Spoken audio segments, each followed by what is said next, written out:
I kept hearing noises in the hallway. It hasn't reached me yet, but it's on its way. I feel like I can't do anything. I think Ellie saw a ghost. I didn't have any rational explanation for who was in those photos. There was a ghost in our house.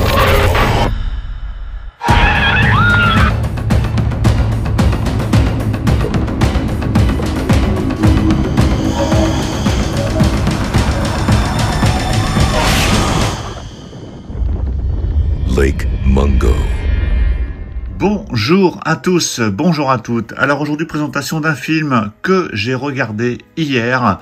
Je voulais le voir avant quand même, avant de vous le présenter, parce que ce film est inconnu au bataillon. Même le journaliste qui est interviewé dans ce film, parce que j'ai regardé les bonus, nous a bien confirmé que c'était un film qui était assez méconnu. Donc sa sortie est d'autant plus la bienvenue. Et au lieu de vous le présenter tel quel sans l'avoir vu, je me suis dit je vais quand même le voir parce que c'est un genre que j'aime énormément, hein, le genre paranormal dans les films d'horreur et le genre found footage, hein, comme c'est les films caméra à l'épaule, genre Rec, Cloverfield, Blair Witch. Même si le film que je vais vous présenter n'est pas un found footage, mais ça y ressemble à certains moments. Alors il s'agit du film Lake Mungo. Un film réalisé par Joel Anderson, alors qu'il n'a pas réalisé grand chose à part ce film. Donc un film que j'ai vu qui m'a beaucoup plu, qui m'a quand même bien terrifié à certains moments, surtout au niveau de son climax. Là il y a une scène, je peux vous dire que ça fait froid dans le dos. Donc avant de vous présenter cette édition, parce que cette édition est quand même plutôt sympa, je vais vous parler de ce film pour vous donner éventuellement envie de le découvrir. Alors c'est un film édité par ESC, que ESC m'a envoyé justement pour pouvoir vous le présenter. C'est pour ça aussi que je l'ai vu, histoire de vous en parler quand même de manière un peu plus approfondie que simplement déballer l'édition. Donc ce Lake Mungo, c'est quoi? C'est un vrai faux documentaire, si on peut dire, qui traite forcément de phénomènes paranormaux. C'est l'histoire d'une famille qui est frappée par la mort tragique de sa fille, hein, qui est retrouvée noyée. Donc ça se passe au début du film, donc là il n'y a pas de surprise à ce niveau-là. En fait au départ elle disparaît, mais très rapidement elle est retrouvée noyée. Et rapidement, la famille va être confrontée à des phénomènes paranormaux au niveau de sa maison, mais également à l'extérieur. Alors c'est vrai que quand on voit ce film, ça fait fortement penser au projet Blair Witch, même si là c'est pas l'histoire d'une cassette qu'on retrouve, hein, c'est vraiment filmé comme un documentaire. Ça fait penser aussi à Paranormal Activity parce qu'à un moment donné il y a le fils de la famille qui va placer des caméras dans la maison, étant donné qu'il y a quelques phénomènes paranormaux, il va vouloir mettre des caméras pour voir un peu ce qui se passe. Donc c'est là où il va y avoir des petites frayeurs. Mais la différence d'un found footage où tout est filmé de manière subjective, hein, là c'est pas du tout le cas. Parce qu'en fait on a des images qui viennent d'un peu partout. Il y a des images d'actualité, parce qu'à un moment donné, quand la fille est retrouvée morte dans le lac noyé, il y a une équipe de presse, des plongeurs qui viennent. Donc là c'est filmé vraiment façon information, façon actualité. Ça fait film documentaire, parce qu'il y a des interviews qui sont faites des parents, des protagonistes du film. Il y a aussi les caméras de surveillance qui sont placées par le fils dans la maison. Il y a des photos qui sont incluses régulièrement pour illustrer les propos dans le documentaire.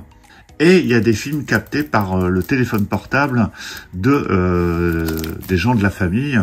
Alors surtout que ce film est sorti en 2008, donc vous imaginez que les films filmés par les téléphones portables sont pas d'aussi bonne qualité que ce qu'on peut avoir aujourd'hui, et ça donne un effet encore plus effrayant, je trouve, parce que c'est pas très net. On essaie de distinguer des fois des formes, des situations, et c'est pas toujours très clair. Alors le film reste vraiment captivant de bout en bout, parce qu'on suit un fil conducteur jusqu'à peu près la moitié du film, pour basculer vers une autre ligne directrice, vers le milieu du film. Et la particularité, c'est vrai, de ce film, c'est qu'il joue pas uniquement sur les jumpscares, comme ça peut être souvent le cas dans les films de cette époque, hein. Là, en fait, c'est plus sur l'effet zoom, distinction, parce que parfois on a des photos et on essaie de distinguer ce qu'on peut voir sur la photo. On a des films et on voit les gens stupéfaits, et nous on voit rien, mais en fait il faut vraiment zoomer. Et c'est sur cet effet de zoom, d'ailleurs ils en parlent très bien dans le reportage au niveau des bonus. C'est sur cet effet de zoom qui est fait au niveau de l'image, c'est-à-dire qu'en fait, il part de loin, donc nous, on voit pas forcément grand-chose, et quand on zoome, on voit une forme apparaître, on voit quelque chose apparaître, et là, ça fait un peu peur, surtout qu'ils mettent une musique quand même assez angoissante. Mais j'ai été vraiment surpris et je vous dis vraiment, il y a une scène, un climax dans le film qui surprend énormément. Donc le film vraiment, il est bien maîtrisé. La technique, et c'est assez original de par tous les effets de caméra qui sont utilisés, hein, toutes les caméras utilisées dans le film. Donc c'est vraiment un film original que je vous invite à découvrir, que j'ai vraiment apprécié. Donc on a ici une édition avec le Blu-ray et le DVD. Alors je vous mettrai des images, ou je vous aurais mis avant des images du film.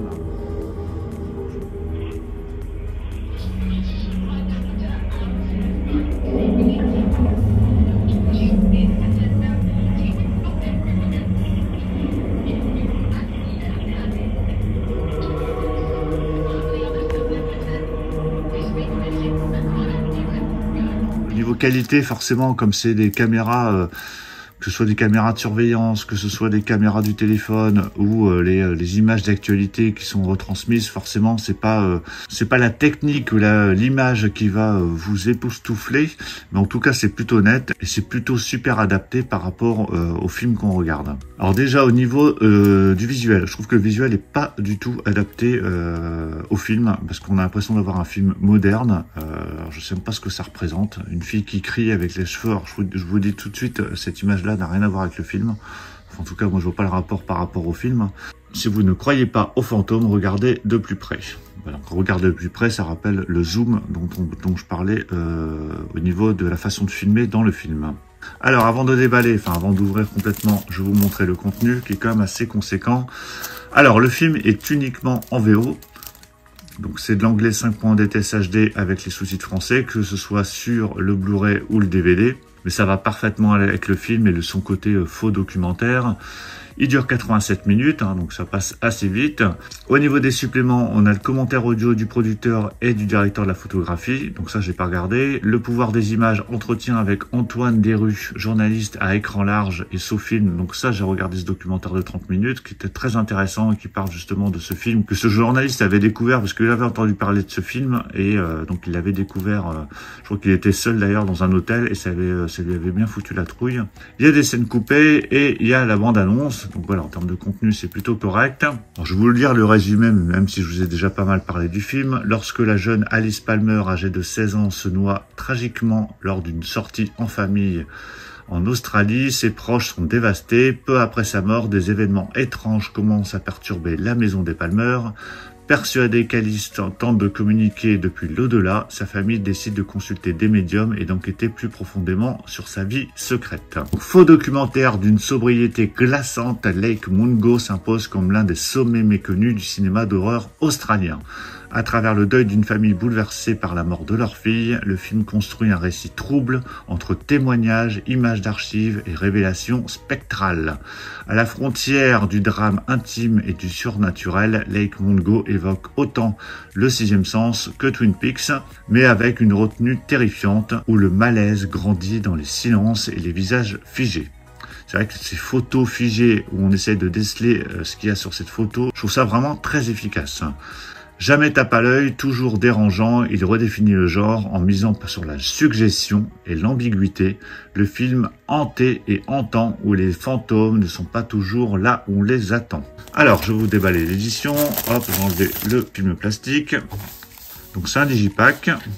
Hop. Donc fourreau standard. Toutes les informations sont dessus, hein, donc il n'y a pas de feuillet.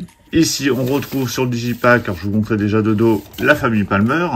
Là, c'est une illustration de ce que vous verrez dans le film. C'est-à-dire que là, je vous montre une photo. Donc, vous pouvez très bien voir uniquement le père, la mère et le fils. Mais si vous regardez de plus près, voilà, vous voyez, il y a quelque chose ici à la fenêtre. C'est ce genre de technique qui est utilisé dans le film. Alors, pas que, hein, mais ce genre de technique où au départ, on croit voir uniquement une photo de famille. Et quand on regarde de plus près... Alors, c'est présenté de cette manière-là, c'est-à-dire que vous avez les deux disques, vous avez le Blu-ray à gauche et le DVD à droite. Voilà l'artwork interne. Donc là, on retrouve la scène au début du film où les plongeurs vont rechercher la fille qui s'est noyée.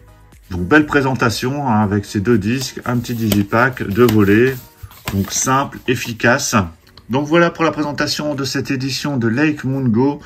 Donc vraiment très bonne surprise. Je regrette juste ce visuel sur le fourreau, enfin ce visuel sur cette face avant. Je trouve que ça n'a pas vraiment de rapport avec le film, hormis une fille peut-être qui crie dans l'eau, je ne sais pas. Mais bon, c'est pas du tout l'image que j'en ai du film.